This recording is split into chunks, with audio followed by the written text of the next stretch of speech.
ये किसी कक्षा में आप मैक्सिमम लेके जाएं। आप इस भरोसे ना रहें कि आपको इसको दोबारा रिवाइज करना पड़े। और पिछले 2 दिन की पीडीएफ अभी आपको शेयर नहीं किया है। आज अभी इस क्लास, जब आप इस क्लास को देख रहे होंगे तो इस कक्षा के साथ साथ पुरानी 2 पीडीएफ भी आपको मिल जाएगी। अगला क्या कह रहा है यहाँ पे, पहला, नाभिक के अलावा कोशिका के जिस कोशिकांग में डीएनए होता है वो क्या है।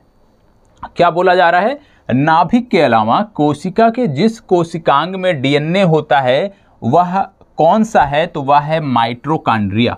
याद रखिएगा, डीएनए के अलावा नाभिक के अलावा कोशिका के जिस कोशिकांग में डीएनए होता है उसको बोलते हैं माइटोकॉन्ड्रिया।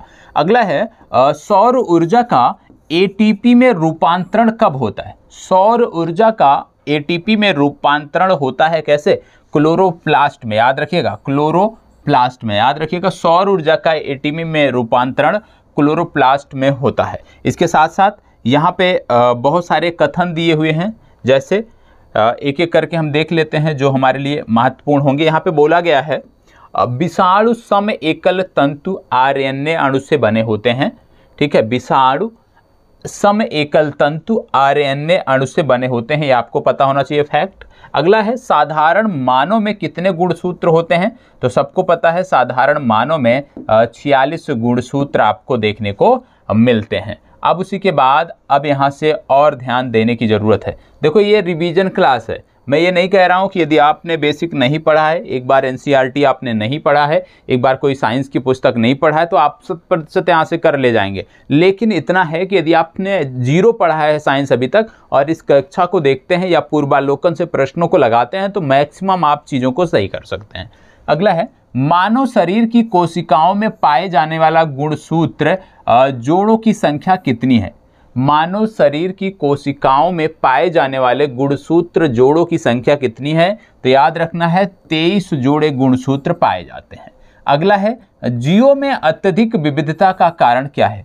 जीवों में अत्यधिक विविधता का कारण क्या है, तो याद रखिएगा, जीवों में अत्यधिक विविधता का कारण है उत्परिवर्तन। जीवों में अत्यधिक विविधता का कारण क्या है, उत्परिवर्तन। रट जाइएगा, जीवों में अधिकांश जो विविधता देखने को मिलती है उसका कारण क्या है, उत्परिवर्तन। अगला है, बंदर, चीता, तितली और छिपकली में से लिंग गुणसूत्र नहीं होते हैं किसमें। बंदर, चीता, तितली और छिपकली में से लिंग गुणसूत्र नहीं होते हैं किसमें, तो ये नहीं होते हैं छिपकली में। ठीक है। अगला है, पादप कोशिका जंतु कोशिका से भिन्न होती है किसके कारण, तो याद रखिएगा, पादप कोशिका जंतु कोशिका से भिन्न होती है कोशिका भित्ति के कारण। किसके कारण, कोशिका भित्ति के कारण। रट जाइएगा इसको कि पादप कोशिका जंतु कोशिका से भिन्न होती है किसके कारण, कोशिका भित्ति के कारण। कोशिका भित्ति के कारण। अगला है, जंतु कोशिका में अनुपस्थित होती है क्या। जंतु कोशिका जो होती है उसमें सेलुलोज की कोशिका भित्ति अनुपस्थित होती है। जंतु कोशिका में सेलुलोज की कोशिका भित्ति अनुपस्थित होती है। अगला है, जैव कोशिका का वह भाग जो कोशिका का पावर हाउस कहलाता है क्या है। जैव कोशिका का वह भाग जो कोशिका का पावर हाउस कहलाता है क्या है, इसको बोलते हैं माइटोकॉन्ड्रिया। क्या बोलते हैं इसको, इसको बोलते हैं माइटोकॉन्ड्रिया। याद रखिएगा, जैव कोशिका का वह भाग जो कोशिका का पावर हाउस कहलाता है उसको बोलते हैं माइटोकॉन्ड्रिया। ठीक है, चलिए आगे बढ़ते हैं। यहां पे बताएं, यहां पे बोला गया है पीतपिंड कोशिकाओं की संहति है। पीतपिंड कोशिकाओं की संहति है क्या, अंडाशय में पाई जाने वाली कोशिकाओं की। ठीक है। अगला है, प्लाज्मा झिल्ली किसकी बनी होती है। याद रखिएगा, प्लाज्मा झिल्ली किसकी बनी होती है, तो आपको बताना है प्लाज्मा झिल्ली प्रोटीन एवं लिपिड से बनी होती है। प्लाज्मा झिल्ली प्रोटीन एवं लिपिड से बनी होती है। प्लाज्मा झिल्ली प्रोटीन एवं लिपिड से बनी होती है। प्लाज्मा झिल्ली प्रोटीन एवं लिपिड से बनी होती है। अगला है, प्रोटीन संश्लेषण में सबसे अधिक महत्वपूर्ण भूमिका किसकी है। प्रोटीन संश्लेषण में सबसे अधिक महत्वपूर्ण भूमिका किसकी है, तो याद रखिएगा, प्रोटीन संश्लेषण में सर्वाधिक महत्वपूर्ण भूमिका है अंतःद्रव्यी जालिका और राइबोसोम की। किसकी है? अंतःद्रव्य जालिका और राइबोसोम की भूमिका जो है प्रोटीन संश्लेषण में सर्वाधिक है। अगला है लसिका कोशिकाएं बनती हैं। लसिका कोशिकाएं बनती हैं कहाँ पर? लसिका कोशिकाएं तिल्ली, थाइमस ग्रंथि, अस्थि मज्जा एवं लसिका ग्रंथियों में बनती हैं। ठीक है। अगला है स्तंभ कोशिका अनुसंधान के क्षेत्र में नवीनतम विकास के संदर्भ में निम्नलिखित कथनों पर विचार कीजिए। किसके संदर्भ में? स्तंभ कोशिका अनुसंधान के क्षेत्र में यहाँ पे बात करना है। अब स्तंभ कोशिका अनुसंधान के क्षेत्र में बात करना है तो पहला क्या कह रहा है? पहला है बीजापुटी अवस्था पर भ्रूण मानव स्तंभ कोशिकाओं का एकमात्र स्रोत है। बीजपुटी अवस्था पर भ्रूण मानव स्तंभ कोशिका का एकमात्र स्रोत है। ठीक है। अगला है स्तंभ कोशिका बीज पुटिकों को नष्ट किए बिना प्राप्त की जा सकती है। याद रखिएगा, स्तंभ कोशिका बीज पुटिकों को नष्ट किए बिना प्राप्त की जा सकती है।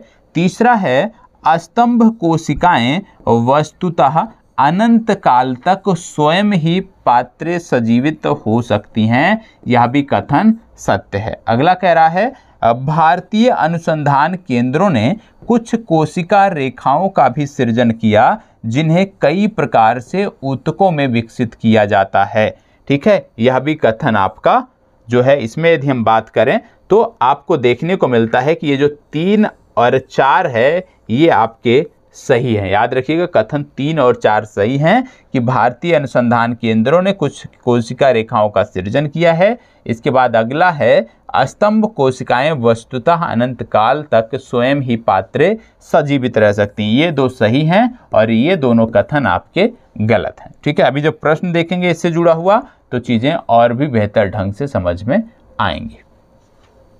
अब यहाँ पे बोला गया है विशेष रूप से, इसमें यहाँ पे बोला गया है प्रक्रमित, याद रखिएगा, प्रक्रमित कोशिका मृत्यु के कोशिकीय और आणविक नियंत्रण को क्या कहते हैं?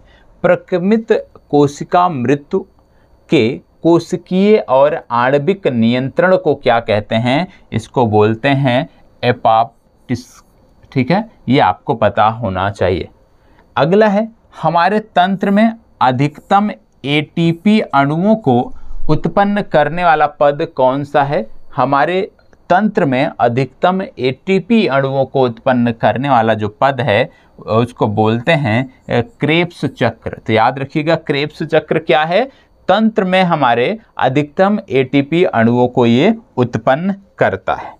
ठीक है। अब इनसे जुड़े हुए प्रश्न है, जितना अभी तक आपने देखा उन्हीं से जुड़े हुए प्रश्न यहाँ पर आपको देखने को मिल रहे हैं। जो भी अभी आपने फैक्ट देखा उसी से जुड़े हुए यहाँ पे कुछ प्रश्न भी रखे गए हैं। जैसे पहला प्रश्न क्या कह रहा है? यहाँ पे पहला प्रश्न कह रहा है नाभिक के अलावा कोशिका के किस कोशिकांग में डीएनए होता है? अभी आपने देखा था, इसके बारे में बताया गया। क्या बोला जा रहा है? नाभिक के अलावा कोशिका के किस कोशिकांग में डीएनए होता है?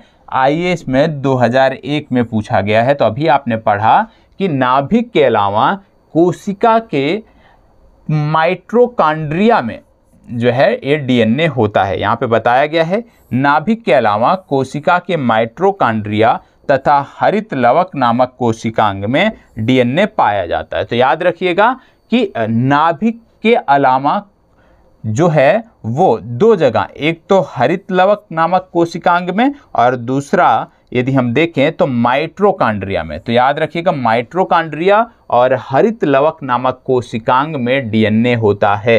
ठीक है। तो डीएनए कहाँ कहाँ पाया जाता है? डीएनए हो गया 3 जगह पाया जाता है। पहला हो गया कोशिका। ठीक है, कोशिका के किस कोशिकांग में? तो याद रखिएगा, पहला यहाँ पे हो गया हरित लवक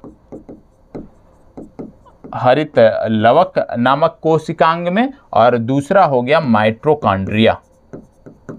तो याद रखिएगा, डीएनए 2 जगह याद रखना, हरित लवक कोशिकांग और माइटोकॉन्ड्रिया में।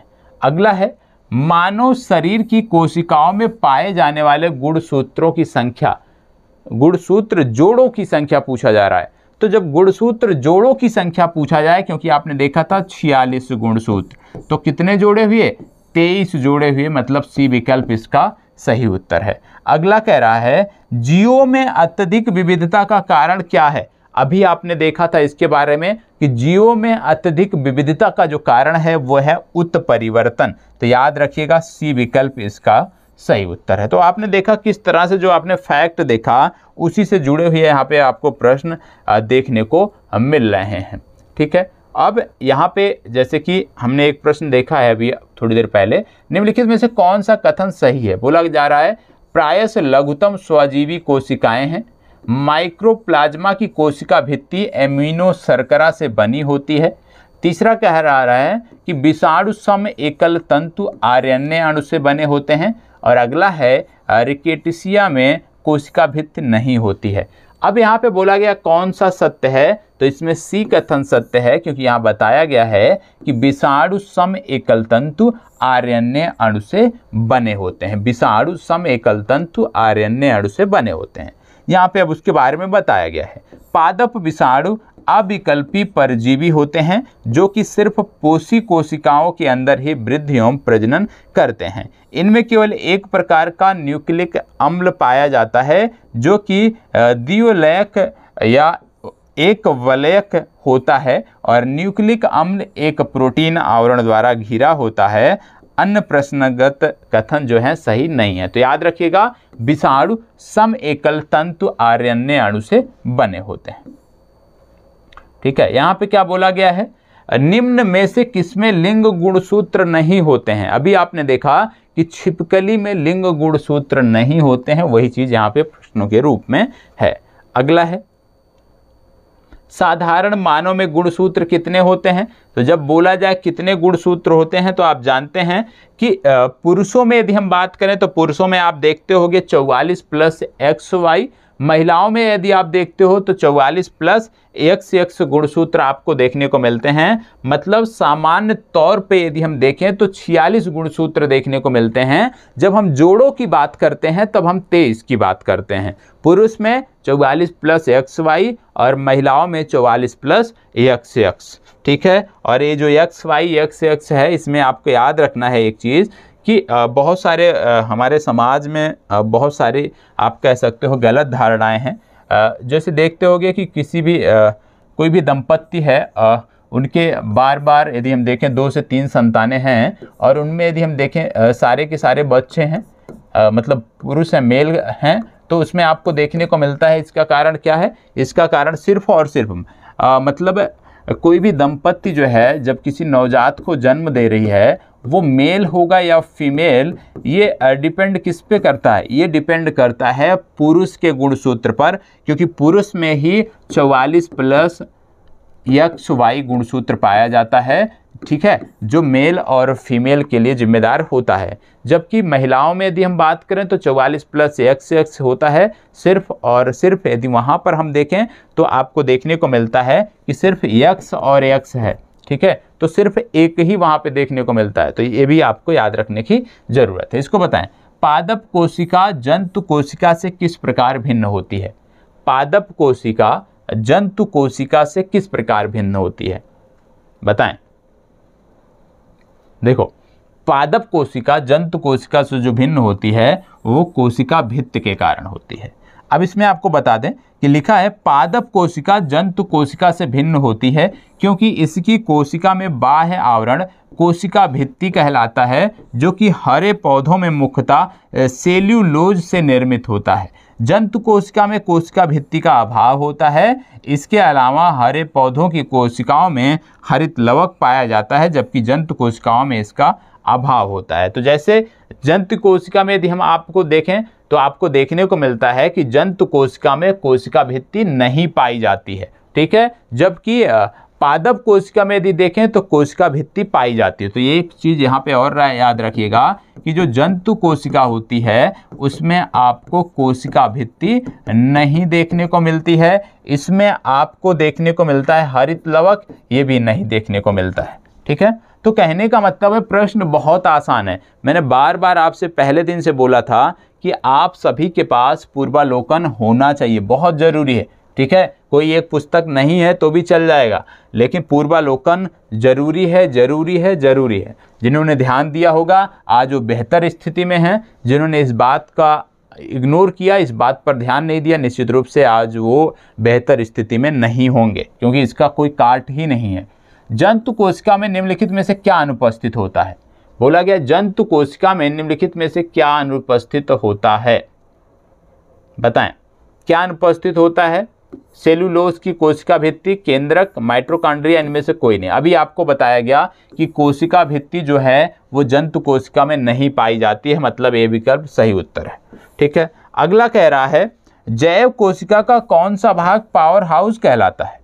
जैव कोशिका का कौन सा भाग पावर हाउस कहलाता है? तो आपको पता होगा जब इस तरह का प्रश्न आता है कि कौन सा भाग पावर हाउस कहलाता है, तो जैव कोशिका का जो माइटोकॉन्ड्रिया होता है उसको हम पावर हाउस बोलते हैं। तो आसानी से आप देख रहे होगे कि प्रश्न जो है वो आसानी से निकल रहे हैं। ठीक है, यदि कहीं पे ना निकल रहे हो, क्योंकि साइंस की बात है, कुछ टर्म हमें हिंदी में नहीं समझ में आते हैं तो तुरंत हमें दूसरे पेज पे जाकर अंग्रेजी वाले टर्म को समझने का प्रयास करना है। ठीक है, साइंस में विशेष रूप से प्रोटीन संश्लेषण में निम्न कोशिकांगों में से किन की भूमिका सबसे अधिक महत्वपूर्ण है? प्रोटीन संश्लेषण में निम्न कोशिकांगों में से किसकी भूमिका सबसे अधिक महत्वपूर्ण है? लाइसोसोम और सेंट्रोसोम, अंतःद्रव्य जालिका या गाल्की उपकरण और माइटोकॉन्ड्रिया, या लाइसोसोम और माइटोकॉन्ड्रिया? क्या बोला जा रहा है? प्रोटीन संश्लेषण में निम्न कोशिकांग में किसकी भूमिका सबसे अधिक महत्वपूर्ण है? अभी आपको मैंने बताया था अंतःद्रव्य जालिका और राइबोसोम की जो भूमिका है ये सबसे ज्यादा महत्वपूर्ण होती है। कहां पर? प्रोटीन संश्लेषण में। ठीक है, चलिए आगे बढ़ते हैं।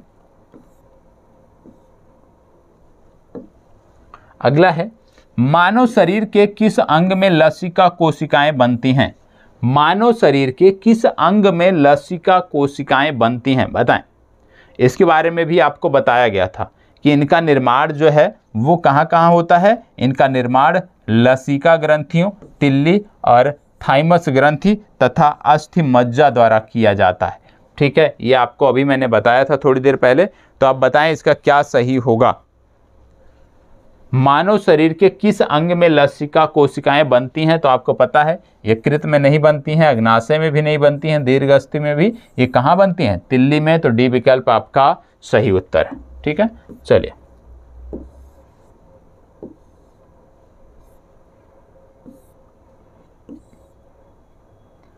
बोला गया है प्लाज्मा झिल्ली किसकी बनी होती है? तो आप जानते हो जब बात आती है प्लाज्मा झिल्ली की, क्योंकि प्लाज्मा झिल्ली या कोशिका झिल्ली जो है एक अर्ध पारगम्य सजीव झिल्ली है, और सजीव झिल्ली होने के साथ साथ इसमें आपको बता दें कि ये कोशिका के जीव द्रव्य को जो है वो घेरे रखती है।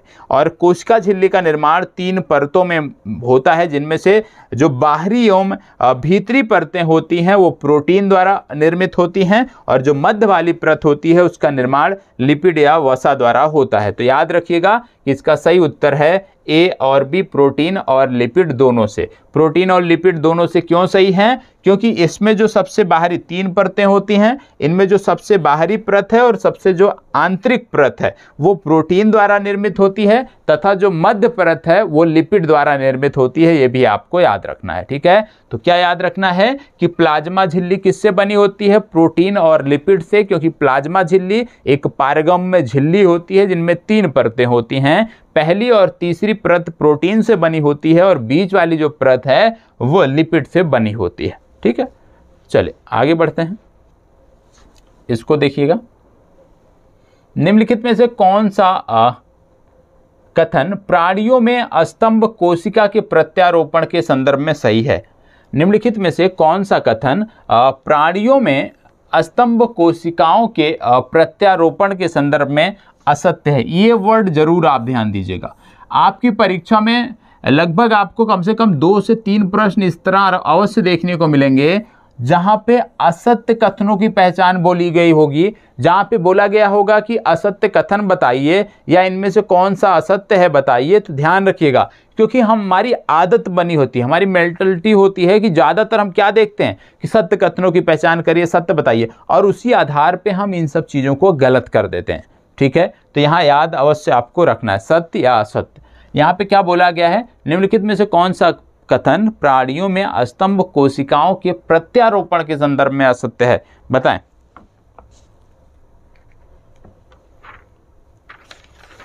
फास्ट जवाब दीजिएगा। अस्तंभ कोशिका की बात हो रही है। यह एक विभाजनशील कोशिका होती है जिसमें स्वतः विभाजन की प्रक्रिया होती है, और जब यह स्वतः विभाजन की प्रक्रिया होती है तो स्वयं ही यह बहुत सारी आप कह सकते हो कि बहुत सारी कोशिकाओं का निर्माण करते हैं, और ये अंगों के क्षतिग्रस्त ऊतकों की मरम्मत भी करते हैं। तो याद रखना है कि क्या बोला जा रहा है, प्राणियों में अस्तंभ कोशिका की बात की जा रही है, और इसका जो सही उत्तर है, मतलब जो असत्य है, ये यही है कि ये केवल भ्रूण में पाई जाती हैं, ये असत्य है। ठीक है, बाकी और सब सत्य है, जैसे ये एक या एक से अधिक प्रकार की विशिष्ट कोशिकाओं की बनाने की क्षमता रखती हैं, निश्चित रूप से सत्य है। ये अंगों के क्षतिग्रस्त ऊतकों की मरम्मत करती हैं, ये भी सत्य है। ये प्राणी में जीवन भर स्वयं गुणन करती हैं, ये भी सत्य है। तो अस्तंभ कोशिका के बारे में इतना याद रखना है कि अस्तंभ कोशिका एक विभाजनशील कोशिका होती है जिसमें स्वतः विभाजन करने की क्षमता होती है, और इस कोशिका में यदि देखें तो कुछ विशिष्ट कोशिकाओं को बनाने की भी क्षमता होती है। इसके साथ साथ ये शरीर के क्षतिग्रस्त ऊतकों का निर्माण भी करती हैं, मरम्मत भी करती। ठीक है, चलिए आगे बढ़ते हैं, इसको बताएं।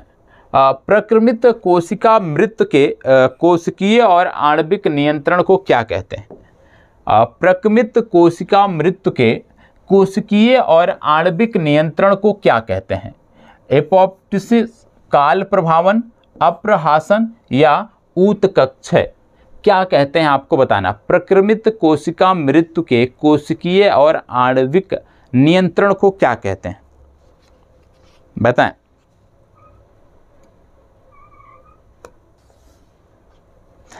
यह विशेष रूप से यदि हम बात करें तो भ्रूण विकास तथा अंगों के प्रति विकास के समय होता है। ठीक है, भ्रूण विकास तथा अंगों के प्रति विकास के समय होता है, और इसको बोलते हैं एपोप्टोसिस। ठीक है, ए विकल्प आपका सही उत्तर है। तो अभी तक आपने देखा कि किस प्रकार से कोशिका के बारे में हमने फैक्ट देखा और उनसे जुड़े हुए प्रश्नों का अध्ययन किया। देखो, परीक्षा के समय में सबसे बेहतर तरीका है, मैंने आपको बार बार बोला, वन लाइनर पुस्तक होनी चाहिए। वन लाइनर पुस्तक जिनके पास नहीं थी उन्हीं की कमी को दूर किया जा रहा है। दूसरा, पूर्वालोकन आपके पास होना चाहिए। वही दोनों चीज़ें आपको इस समय कराई जा रही हैं। ठीक है, चलिए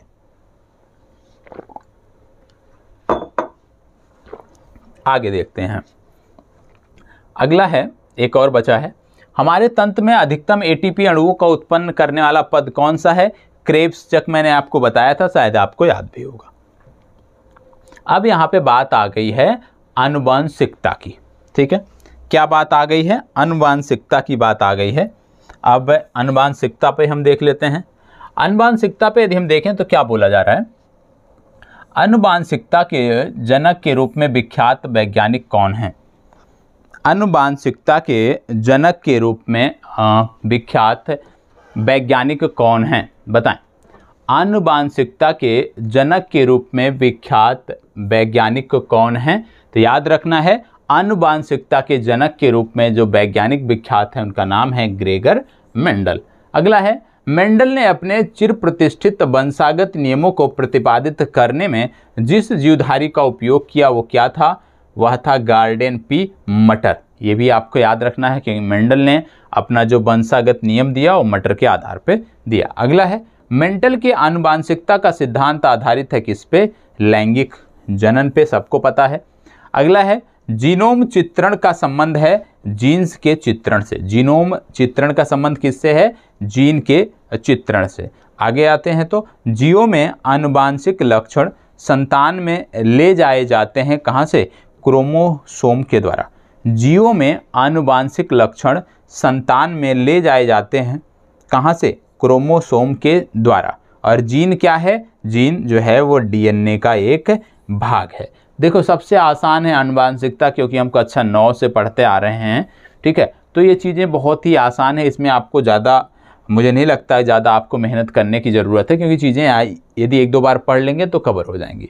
जीन के भीतर अनुक्रम आधार में परिवर्तन क्या कहलाता है? जीन के भीतर अनुक्रम आधार में परिवर्तन क्या कहलाता है? इसको बोलते हैं उत्परिवर्तन। जीन के भीतर अनुक्रम आधार में परिवर्तन क्या कहलाता है? उत्परिवर्तन। अगला है, हमारे शरीर में आनुवांशिकता की इकाई को क्या कहते हैं? तो हमारे शरीर में आनुवांशिकता की जो इकाई है उसको बोलते हैं जीन। अगला, किसी भी प्रजाति में गुणसूत्रों की संख्या क्या होती है? स्थिर रहती है। आपने अभी देखा, मानव प्रजाति के बारे में देखा कि 46, ये घटता बढ़ता नहीं है, ठीक है। इसके साथ साथ जीव कोशिकाओं में आनुवांशिक लक्षणों के नियंत्रण में उत्तरदायी कौन होता है? वो होता है डीएनए, ठीक है। आनुवांशिक लक्षणों में नियंत्रण के लिए उत्तरदायी कौन होता है? डीएनए उत्तरदायी होता है। इसके बाद है अगला, प्लवमान जीन या जंपिंग जीन के सिद्धांत का प्रतिपादन किसने किया था? जंपिंग जीन या प्लवमान जीन का जो प्रतिपादन था ये किया था बारबरा मैकलिंटॉक ने। याद रखिएगा, बारबरा मैकलिंटॉक ने इसका प्रतिपादन किया था। अगला है, एडेनिन, टायरोसिन, गुआनिन एवं साइटोसिन में से डीएनए में उपलब्ध वह यौगिक जो एमिनो अम्ल नहीं बनाता है। कहने का मतलब है ये सारी चीज़ें डीएनए में उपस्थित होती हैं, लेकिन इनमें से वह कौन सा यौगिक है जो अमीनो अम्ल नहीं बनाता है? वह है टायरोसिन, ठीक है। इसको आपको रट लेना है। अगला है, डीएनए में मौजूद शर्करा होती है डीऑक्सीराइबोस। याद रखिएगा, डीऑक्सीराइबोस। अगला है, डीएनए की खोज किसने की थी? तो याद रखना है आपको, फ्रेडरिक मिसर ने 1869 में डीएनए की खोज की थी। अगला है, डीएनए की द्विकुंडली संरचना किसने दी थी? तो डीएनए की द्विकुंडली संरचना जो है वो वाटसन तथा क्रिक द्वारा दी गई थी, ठीक है। तो इतना आपने देखा कि जो फैक्ट हैं आपको सिर्फ पढ़ते जाना है, कहानी की तरह रटने का प्रयास आपको नहीं करना है। कहानी की तरह से ईमानदारी से पढ़ना है, और पढ़ने के बाद जो है उससे संदर्भित प्रश्नों को हमें लगाना है, ठीक है। अब यहाँ पे उससे संदर्भित प्रश्न दिए गए हैं, एक एक करके हम देखते हैं कि क्या प्रश्न, यदि हमने कहानी की तरह सिर्फ सुना है तो क्या हम प्रश्न हल कर पाते हैं। कह रहा है, वर्तमान आनुवांशिक विज्ञान का जनक कौन है? तो वर्तमान आनुवांशिक विज्ञान के जनक की बात हो रही है। आप जानते हैं कि आनुवांशिकता की खोज किसने की थी? ग्रेगर जॉन मंडल ने की थी। ग्रेगर जॉन मंडल ने आनुवांशिकता की खोज की थी, और इसी के कारण इनको आनुवांशिक विज्ञान का जनक माना जाता है। तो इसका सही उत्तर हो गया ए विकल्प। आगे बढ़ते हैं और अगला प्रश्न देखते हैं। फिर यही प्रश्न रिपीट हुआ है, आनुवांशिकता के जनक के रूप में विख्यात वैज्ञानिक कौन है? तो आप जानते हैं ग्रेगर जॉन मेंडल, बी विकल्प आपका सही उत्तर है। अगला प्रश्न आ गया। अगला प्रश्न कह रहा है, मेंडल ने अपने चिर प्रतिष्ठित वंशागत नियमों को प्रतिपादित करने में जिस जीवधारी का उपयोग किया वह कौन था? बताएं, किस जीवधारी का उपयोग मेंडल ने अपने वंशागत नियमों को प्रतिपादन करने के लिए किया था? तो आपने बताया था अभी, गार्डन पी या मटर का प्रयोग किया था। तो ये भी आपका सही उत्तर है। अगला है, मेंडल के आनुवांशिकता का सिद्धांत किस पर आधारित है? मेंडल का जो आनुवांशिकता का सिद्धांत है ये किस पे आधारित है? बताएं। मेंडल का जो आनुवांशिकता का सिद्धांत है विशेष रूप से लैंगिक जनन पर आधारित है, मतलब सी विकल्प सही उत्तर है, बीपीएससी में पूछा गया प्रश्न है। अगला है, जीनोम चित्रण का इनमें से किससे संदर्भ है? जीनोम चित्रण का रक्त वर्गीकरण नहीं, स्नायु केंद्रों का चित्रण नहीं, मस्तिष्क का चित्रण नहीं, जीन्स का चित्रण जी हाँ। याद रखिएगा, जीनोम चित्रण का संबंध जीन्स के चित्रण से है।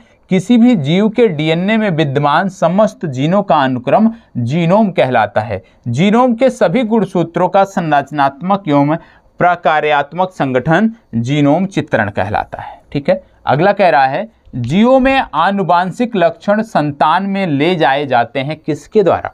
जीवों में जो आनुवांशिक लक्षण होते हैं वो संतान में किसके द्वारा ले जाए जाते हैं? राइबोसोम द्वारा, क्रोमोसोम द्वारा, प्लाज्मा द्वारा या लाइसोसोम द्वारा। तो याद रखिएगा, जीवों में आनुवांशिक लक्षण जो हैं वो संतान में ले जाए जाते हैं क्रोमोसोम के द्वारा। ठीक है, इसके बारे में कुछ यहाँ पे डिटेल दी हुई है, इसको हम देख लेते हैं। यहाँ पे बोला गया है जीवों में आनुवांशिक लक्षण क्रोमोसोम द्वारा संस्थान में ले जाए जाते हैं। ये न्यूक्लियो प्रोटीन के बने होते हैं तथा इनका नाम प्रस्तुत करने वाले वैज्ञानिक वाल्डेयर थे। कोशिका विभाजन के समय क्रोमेटिन जालिका की धागे के समान छोटे छोटे टुकड़ों के रूप में स्पष्ट हो जाती है। क्रोमेटिन पदार्थ के इन छोटे टुकड़ों को गुणसूत्र कहते हैं, जिन पर जीन्स पाए जाते हैं। यद्यपि अधिकतर जीन्स डीएनए के भाग हैं, परंतु कुछ विषाणुओं में ये आरएनए के भी भाग होते हैं, जैसे कि रियो वायरस। तो याद रखिएगा, यहाँ से एक चीज़ और पता चला, यदि आपसे कभी बोल दिया जाए कि अधिकतर जीन्स कि सभी जीन्स, यदि आपसे इसलिए बोल दिया जाए जीन्स केवल डीएनए में पाए जाते हैं, तो ये कथन गलत होगा, क्योंकि कुछ विषाणुओं में जो जीन्स हैं वो आरएनए में भी पाए जाते हैं। तो जीन्स आरएनए प्लस डीएनए दोनों में पाए जाते हैं, लेकिन बहुधा जो है वो जीन्स जो हैं वो डीएनए में पाए जाते हैं। ठीक है, चलिए, जीन क्या है? डीएनए का एक भाग, डीएनए और हिस्टोम का एक भाग, डीएनए, आरएनए और हिस्टोम का एक भाग, उपरोक्त सभी। जीन क्या है बताएं? जीन क्या है? जवाब दीजिएगा। चलें, देखो, जीन जो है अधिकांश डीएनए में पाए जाते हैं, लेकिन कुछ विषाणुओं में आरएनए में भी पाए जाते हैं। लेकिन यहाँ पे यदि हम देखें तो डीएनए और आरएनए कहीं नहीं लिखा हुआ है। आरएनए लिखा है तो हिस्टोन भी जोड़ दिया गया है, तो इसलिए इसका सही उत्तर है ए विकल्प। इसको बताएं, हमारे शरीर में आनुवांशिकता की इकाई को क्या कहते हैं? हमारे शरीर में आनुवांशिकता की इकाई को क्या कहते हैं? मानव शरीर में आनुवांशिकता की इकाई को क्या कहते हैं? गुणसूत्र, डीएनए, केंद्रक या जीन? तो आपको बताना है कि मानव शरीर में आनुवांशिकता की इकाई को जीन कहते हैं। ठीक है, चलिए इसको बताएं। जीव कोशिकाओं में आनुवांशिक लक्षणों के नियंत्रण में निम्नलिखित में से कौन सा उत्तरदायी है? जीव कोशिकाओं में आनुवांशिक लक्षणों के नियंत्रण में निम्नलिखित में से कौन सा उत्तरदायी है? बताएं। जीव कोशिकाओं में आनुवांशिक लक्षणों के नियंत्रण में निम्नलिखित में से कौन सा उत्तरदायी है? Enzyme, RNA, hormone, DNA? बताएं। जीव कोशिकाओं में आनुवंशिक लक्षणों के नियंत्रण में निम्नलिखित में से कौन सा उत्तरदायी है? चले जवाब दीजिएगा। आपको बताया गया बार बार कि डीएनए है भैया, तो काहे परेशान होना है, डीएनए पे टिक करिए। अगला देखो, जो अभी आपने फैक्ट देखा सिर्फ उसको सुनना है ध्यान से। उसको यदि ध्यान से सुना है तो प्रश्न एक भी गलत नहीं होगा। प्लवमान जीन या जंपिंग जीन के सिद्धांत का प्रतिपादन किसने किया था? जंपिंग जीन के का जो प्रतिपादन है वो किसने किया था? बताएं। जंपिंग जीन की बात हो रही है तो आपको पता है, आपको अभी बताया गया था कि बारबरा मैकिलटॉक द्वारा जंपिंग जीन का प्रतिपादन किया गया था। अगला है, डीएनए में उपलब्ध कौन सा यौगिक एमिनो अम्ल नहीं बनाता है? तो याद रखिएगा, डीएनए में उपस्थित टायरोसिन जो है वो एमिनो अम्ल नहीं बनाता है। अगला आ गया, डीएनए में मौजूद शर्करा किसके रूप में होती है? अभी आपको बताया गया कि डीएनए में जो शर्करा मौजूद होती है वो डीऑक्सी राइबोज के माध्यम से होती है, ये आपको पता होना चाहिए। राइबोजाइम्स होते हैं क्या हैं? राइबोजाइम्स क्या होते हैं? डीएनए, आरएनए, प्रोटीन्स या इनमें से कोई नहीं? ये क्या होते हैं? देखो, राइबोसोम्स की बात हो रही है या राइबोन्यूक्लिक एसिड एंजाइम की बात हो रही है। ये आरएनए अणु हैं जो विशेष रूप से जैव रासायनिक प्रतिक्रियाओं को उत्प्रेरित करते हैं। जैव रासायनिक प्रतिक्रियाओं को उत्प्रेरित करने के लिए इनका प्रयोग किया जाता है और विशेष रूप से ये आरएनए होते हैं। ठीक है, अब बात आ गई है जैव उर्वरक की। ठीक है, अब हम जो चर्चा देखने वाले हैं वो जैव उर्वरक के बारे में देखने वाले हैं। ठीक है, 2 टॉपिक हमने देखा और उम्मीद करता हूं कि यदि एक बार आप इसका रिवीजन कर लोगे तो ये 100% कहीं नहीं गया है, इसको 100% आप कर सकते हो। सिर्फ कैसे? एक बार रिवीजन से। यहाँ से जाने के बाद एक बार इस कक्षा को अवश्य देखना है।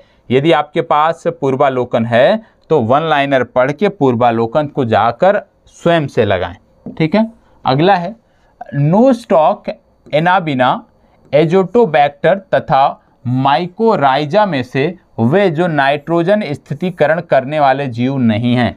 इनमें से कौन से जीव हैं जो नाइट्रोजन स्थितीकरण नहीं करते हैं? बताएं, कौन से जीव हैं जो नाइट्रोजन स्थितीकरण नहीं करते हैं? इसको बोलते हैं माइकोराइजा। क्या बोलते हैं?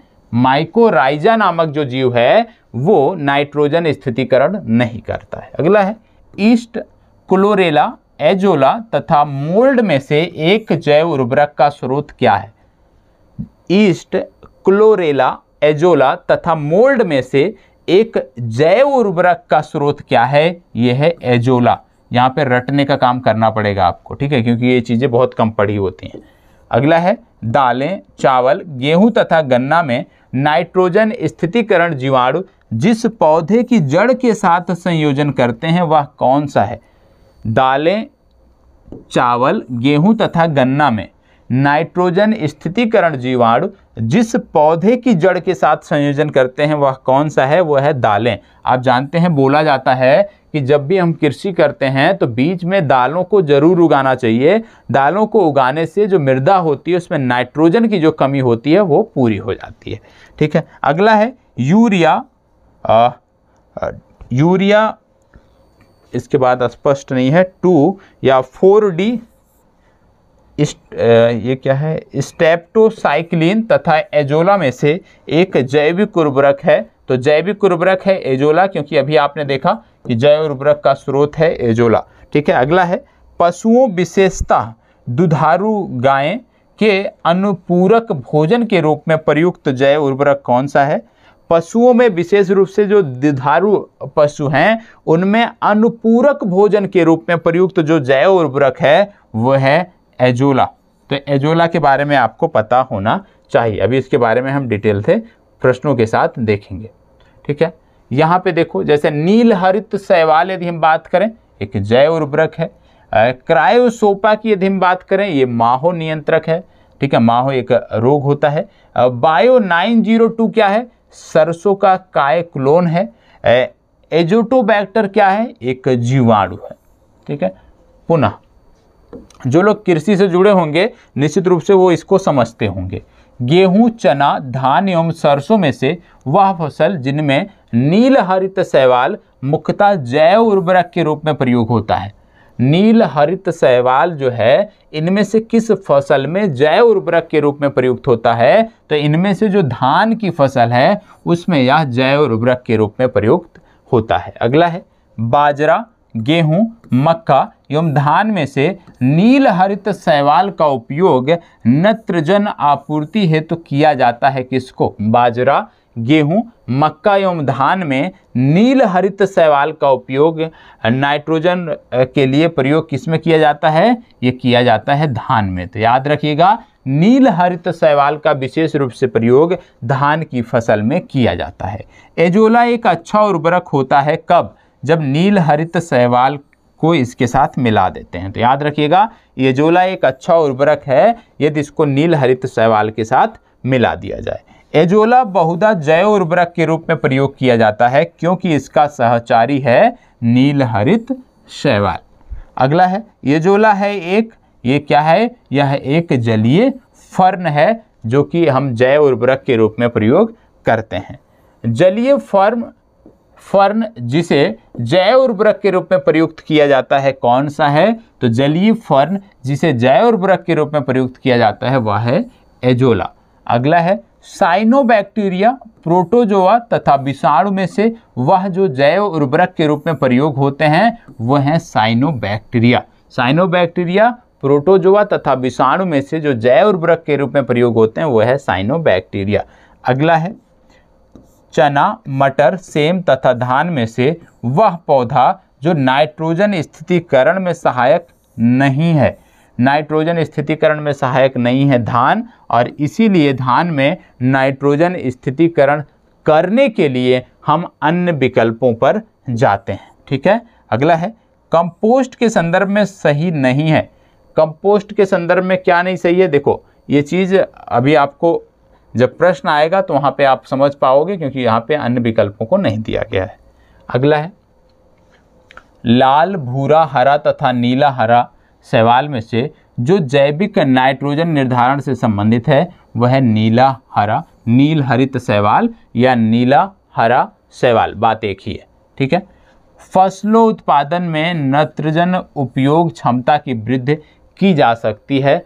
किसके द्वारा वृद्धि की जा सकती है? उर्वरक की मात्रा के बार बार प्रयोग द्वारा, नाइट्रोजन अवरोधक के प्रयोग द्वारा तथा नाइट्रोजन धीरे धीरे छोड़ने वाले उर्वरकों के प्रयोग द्वारा। इसके माध्यम से भी हम ये चीज़ों को कर सकते हैं। सोयाबीन में नाइट्रोजन स्थितीकरण की यदि हम बात करें तो इसके लिए जिम्मेदार बैक्टीरिया कौन है? तो सोयाबीन में जब हम नाइट्रोजन स्थितीकरण की बात करते हैं तो इसके लिए जिम्मेदार बैक्टीरिया है राइजोबियम जैकोनिकम। ठीक है। अब यहाँ से हम देखेंगे इसके बाद इससे संबंधित प्रश्नों को, पहले इसको भी देख लेते हैं। यहाँ पे क्या बोला गया है? यहाँ पे बताया जा रहा है कि बायोचार ऊर्ध्वाधर खेती में इसमें क्योंकि प्रश्न पूरा नहीं है, ये जैसे कथन होते हैं उस तरह का है, तो अब यहाँ पे प्रश्न दिए हुए हैं, ध्यान से देखना है। यदि आप प्रश्न कर ले जाते हैं, ध्यान से सुना होगा ना, तो आधे प्रश्न तो यूं ही आप कर ले जाओगे। क्या है? निम्नलिखित में से कौन जैव उर्वरक के रूप में प्रयुक्त होता है? इनमें से कौन जैव उर्वरक के रूप में प्रयुक्त होता है? क्या क्या है? देखो कहाँ पूछा गया है? यूपीपीसीएस में 2 बार पूछा गया, 2001, 2002। ठीक है। क्या क्या है? एजोला, अल्फा, नाइट्रोलिन, नील हरित शैवाल। इनमें से कौन सा है जो जैव उर्वरक के रूप में प्रयुक्त होता है? आपको बताना है। बताएं, इनमें से कौन जैव उर्वरक के रूप में प्रयुक्त होता है? इनमें से कौन जैव उर्वरक के रूप में प्रयोग होता है? आपको पता होगा, बोला जा रहा है इनमें से कौन जैव उर्वरक के रूप में प्रयोग होगा, तो इतनी तो जानकारी आपको होगी कि जैव उर्वरक की जब हम बात करते हैं तो आपको याद होना चाहिए कि नील हरित शैवाल, एजोला, दोनों चीज़ें आप देखते होंगे कि जैव हरित के रूप में प्रयोग किया जाता है। तो यहाँ पे एजोला और नील हरित शैवाल, जबकि यहाँ पे किसी विकल्प में दिया नहीं है 1 और 2, तो इसलिए यहाँ पे थोड़ा सा विकल्प में गलती है। ठीक है, हो सकता है कि प्रश्न गलत हो, लेकिन यहाँ पे एजोला और नील हरित शैवाल सही उत्तर होगा। ठीक है, चलिए आगे बढ़ते हैं, इसको बताएं। निम्नलिखित में से कौन एक जैव उर्वरक का स्रोत है? जैव उर्वरक का स्रोत कौन सा है? Azolla, east, chlorella, mould. तो बार बार आप पढ़ते आ रहे हो कि एजोला जो है एक जैव उर्वरक का स्रोत है। ठीक है, एजोला को उसकी नाइट्रोजन स्थितीकरण क्षमता के चलते व्यापक रूप में जैव उर्वरक के रूप में प्रयोग किया जाता है, क्योंकि ये नाइट्रोजन को बांधे रखता है, नाइट्रोजन को बांधे रखने में मददगार साबित होता है। अगला है, निम्नलिखित में से एक जैविक उर्वरक है, इनमें से कौन सा एक जैविक उर्वरक है? तो आप जानते हो बार बार बात हो रही है एजोला की, एजोला एक जैविक उर्वरक है। यहाँ पे अभी पशुओं के बारे में हमने बात किया कि पशुओं विशेषतः दुधारू गो के अनुपूरक भोजन के रूप में प्रयुक्त जैव उर्वरक कौन सा है? तो अभी यहाँ पे आपको बताया गया कि एजोला जो है ये इनके लिए जैव उर्वरक है।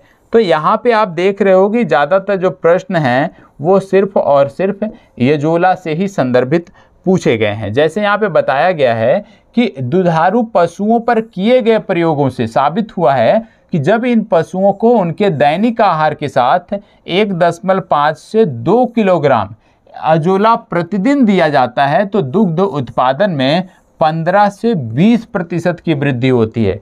एजोला को यदि हम दुधारू पशुओं को 1 से 2 किलोग्राम प्रतिदिन देते हैं तो दुग्ध उत्पादन क्षमता में 20% की वृद्धि हो रही है, इसीलिए एजोला का प्रयोग इनमें किया जाता है। अगला है, निम्नलिखित में से कौन सुमेलित नहीं है? नील हरित शैवाल, जैव उर्वरक, बायो 902 सरसों का कायक्लोन, इसके बाद अगला है एजोटोबैक्टर जैव कीटनाशी, और अगला है क्रायोसोपा माहो नियंत्रण। अब बोला गया इनमें से कौन सुमेलित नहीं है, तो चलें बताएं कौन सा सुमेलित नहीं है, क्योंकि आसान सा है, इसमें ज़्यादा परेशान होने की ज़रूरत नहीं है। बताएं कौन सा सुमेलित नहीं है, चलें बताएं कौन सा सुमेलित नहीं है। देखो आपको बता दें कि नील हरित शैवाल जैव उर्वरक है, इसके बारे में आपने देखा है, ठीक है। क्रायोसोपा माहो नियंत्रण है, ये भी आपने देखा। बायो 902 सरसों का कायक्लोन है, लेकिन एजोटोबैक्टर जो है ये जैव कीटनाशी नहीं है बल्कि एक जीवाणु है, ठीक है। यह एक जीवाणु है, ना कि जीव कीटनाशी, इसलिए डी विकल्प आपका सही उत्तर है। चलो यहाँ पे देखो, बोला गया निम्नलिखित किस फसल में नील हरित शैवाल मुख्यतः जैव उर्वरक के रूप में प्रयोग किया जाता है?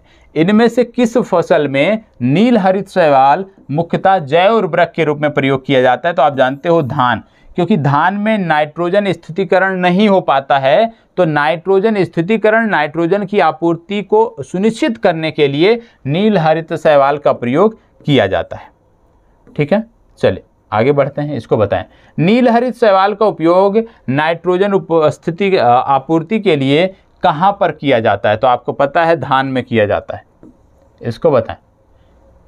निम्न के साथ मिलाने से एजोला एक अच्छा उर्वरक होता है, इनमें से किसके साथ मिलाने पर एजोला एक अच्छा उर्वरक होता है? अभी मैंने आपको बताया था, बताएं एजोला को किसके साथ मिलाने पर यह एक बेहतर उर्वरक होता है? नील हरित शैवाल, गोबर, यूरिया या हड्डी का चूरा, किसके साथ मिलाने पर यह एक अच्छा उर्वरक होता है? तो याद रखिएगा, नील हरित शैवाल को जब हम मिलाते हैं एजोला के साथ तो एक अच्छा उर्वरक ये बनता है। अगला है, एजोला बहुधा जैव उर्वरक के रूप में प्रयोग किया जाता है क्योंकि इसका सहचारी कौन है? नील हरित शैवाल। ये है एजोला है एक, क्या है? एजोला एक जलीय फर्न है, इसको बताएं। जलीय फर्न जिसे जैव उर्वरक के रूप में प्रयोग किया जाता है कौन सा है? तो आप जानते हैं जलीय फर्न जिसे जैव उर्वरक के रूप में प्रयोग किया जाता है वह है एजोला। ये सारे के सारे पूछे हुए प्रश्न हैं, ठीक है। निम्नलिखित में से कौन से सूक्ष्मजीवी जैव उर्वरक के रूप में प्रयोग होते हैं? तो साइनोबैक्टीरिया को हम जैव उर्वरक के रूप में प्रयोग करते हैं, इसको बताएं। क्या बोला गया है? फसल उत्पादन में नाइट्रोजन उपयोग क्षमता, नाइट्रोजन का उपयोग जो क्षमता है उसकी वृद्धि कैसे की जाती है? मृदा में यदि हम बात करें फसल उत्पादन में नाइट्रोजन की वृद्धि कैसे की जा सकती है? उर्वरक की मात्रा के बार बार प्रयोग द्वारा निश्चित रूप से इससे नाइट्रोजन की आपूर्ति होगी।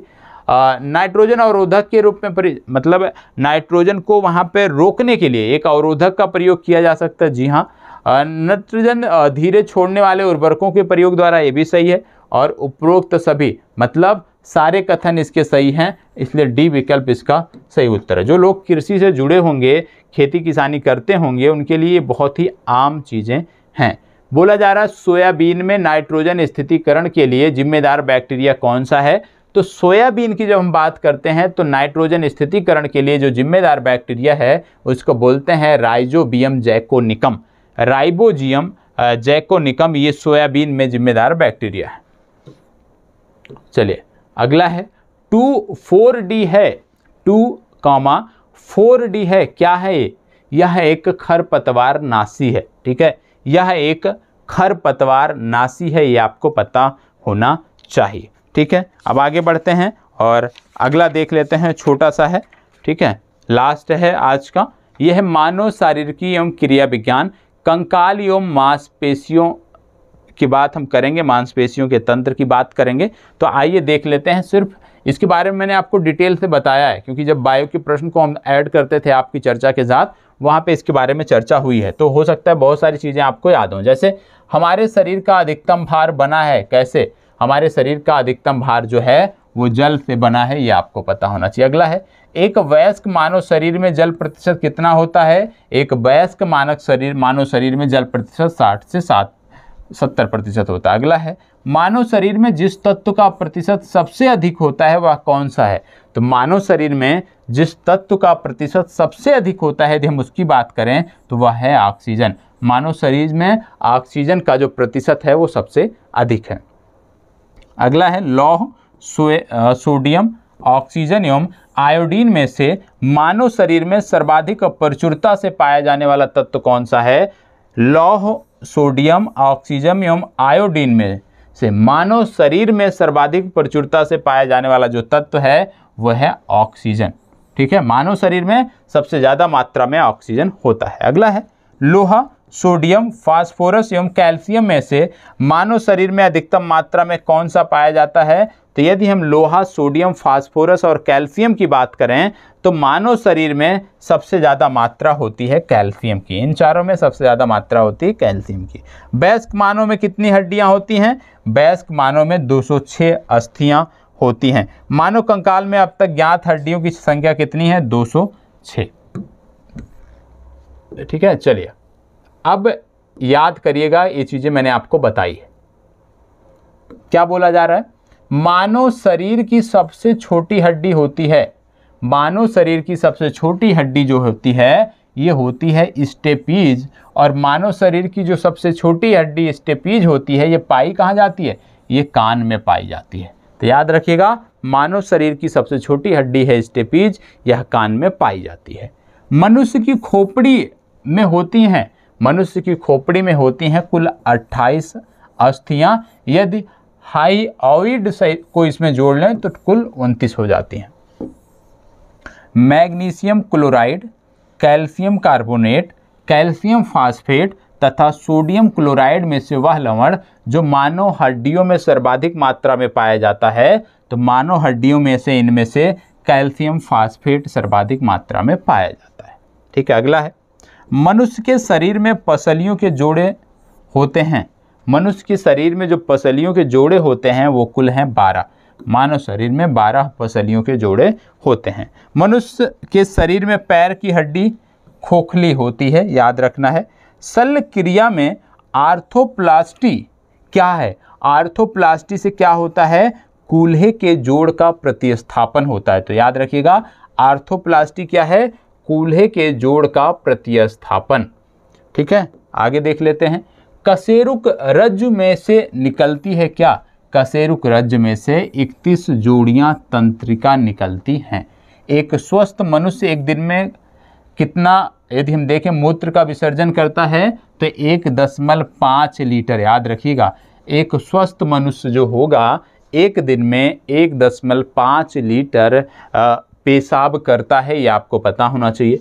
अगला है, प्रत्यस्थ ऊतक जो हड्डियों को एक साथ पकड़े रहते हैं उन्हें क्या कहते हैं? उनको बोलते हैं स्नायु या लिगामेंट। चलो इसको बताएं। दांतों पर जमी परतें बनी रहती हैं।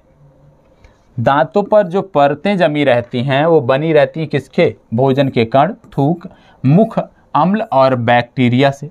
नाखून काटते समय दर्द नहीं होता है, क्यों?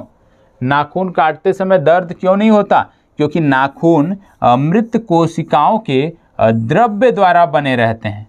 नाखून मृत कोशिकाओं के द्रव्य द्वारा बने रहते हैं जिनमें रक्त संचरण नहीं होता है। नाखून मृत कोशिकाओं के द्रव्य द्वारा बने होते हैं जिनमें रक्त संचरण नहीं होता है, इसीलिए हमें दर्द नहीं होता है। अगला है, अस्थि एवं दंत निर्माण हेतु आवश्यकता होती है। अस्थि एवं दंत निर्माण हेतु किसकी आवश्यकता होती है? कैल्शियम की आवश्यकता होती है और फास्फोरस की आवश्यकता होती है। ठीक है, आगे देख लेते हैं। अगला बोला जा रहा है कि कैल्शियम, फास्फोरस, फ्लोरीन तथा आयोडीन में वह पौष्टिक तत्व जो अस्थि एवं दांतों के निर्माण के लिए आवश्यक नहीं है। तो आप जानते हो, अस्थियों एवं दांतों के निर्माण की बात करें तो आयोडीन जो है वो आवश्यक नहीं है, बाकी सभी आवश्यक हैं।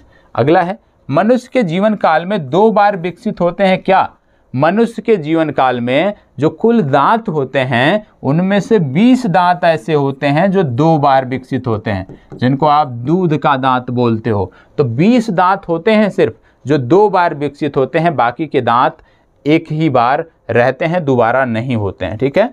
अस्थि, दंतवल्क, डेंटिन तथा सीमेंट में से हमारे शरीर का सबसे दृढ़ भाग कौन सा है? तो याद रखिएगा हमारे शरीर का सबसे दृढ़ भाग है दंतवल्क। ठीक है। अगला, मानव शरीर में सबसे मजबूत मांसपेशियां कहाँ होती हैं? मानव शरीर में सबसे महत्वपूर्ण मांसपेशियां, सबसे मजबूत मांसपेशियां जबड़े में होती हैं। ठीक है। चलिए अब प्रश्न देख लेते हैं। प्रश्न क्या कह रहा है? प्रश्न कह रहा है हमारे शरीर का अधिकतम भार बना है। हमारे शरीर का अधिकतम भार बना है। कहाँ से बना है? अस्थियों का, शारीरिक अंगों का, त्वचा, मांसपेशियों व अंगों का, या जल का? अभी आपने पढ़ा कि हमारे शरीर का लगभग 60 से प्रतिशत लगभग 2/3 भाग जो है वो कहीं ना कहीं जल का होता है। तो डी विकल्प सही उत्तर है। एक वयस्क मानव शरीर में जल प्रतिशत कितना होता है? वयस्क मानव शरीर में यदि हम बात करें तो 60 से 70% हिस्सा जल होता है। तो 60 से 70 के बीच में 65 आता है, इसलिए यहाँ पे 65 को टिक किया गया है। मानव शरीर में सर्वाधिक प्रचुरता से पाया जाने वाला तत्व कौन सा है?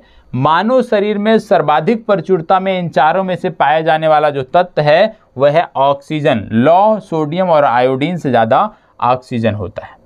मानव शरीर में अधिकतम मात्रा में पाए जाने वाला तत्व है, अब तत्व कौन कौन से हैं? लोहा, फास्फोरस, सोडियम और कैल्शियम। तो इन चारों में से मानव शरीर में जो तत्व है वो सबसे ज़्यादा है कैल्शियम।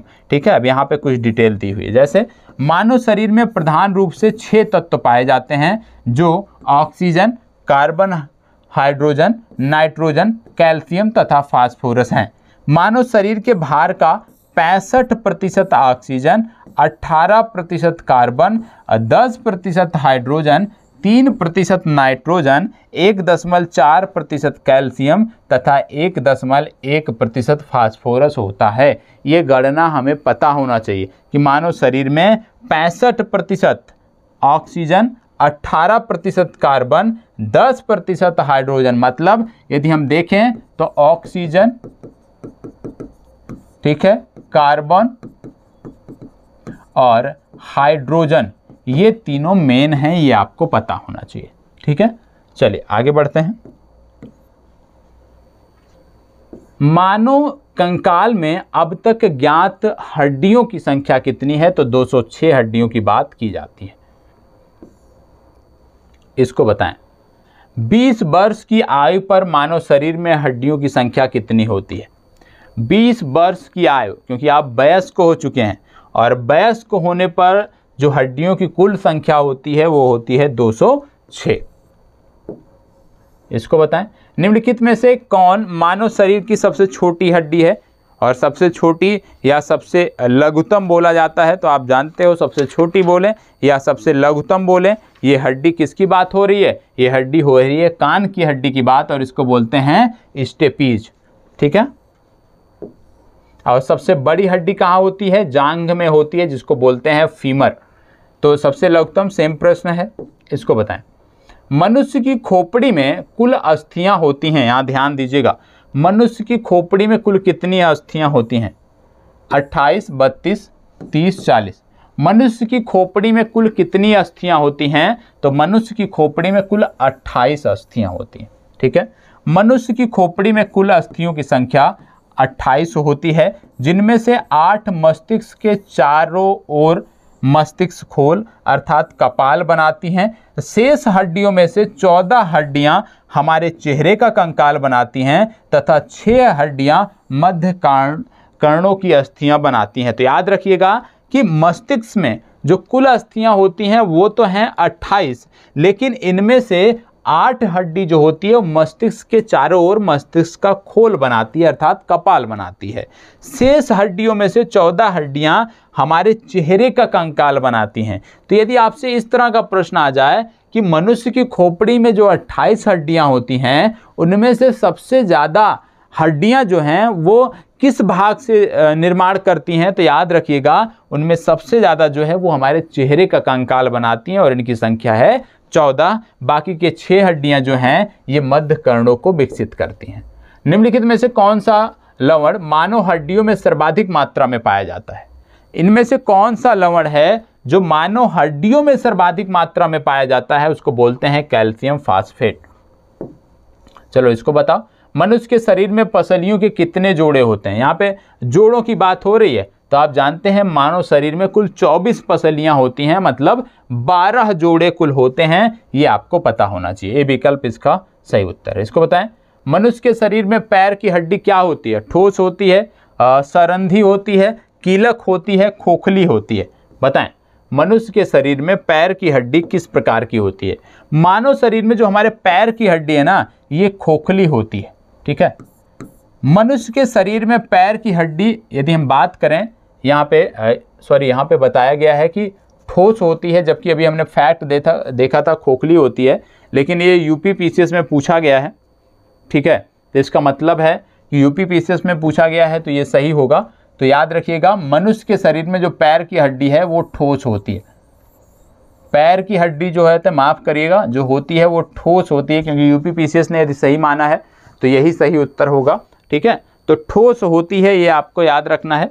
और मनुष्य के पैर की जो हड्डी है ठोस होती है, जो कि ऊपर से नीचे की ओर क्रमशः जांग या जंघा या पाया तथा पैर में बटी होती है। जांग में सिर्फ एक हड्डी फीमर होती है, जो कि सबसे बड़ी हड्डी है शरीर की, सबसे लंबी हड्डी है, सबसे भारी हड्डी है।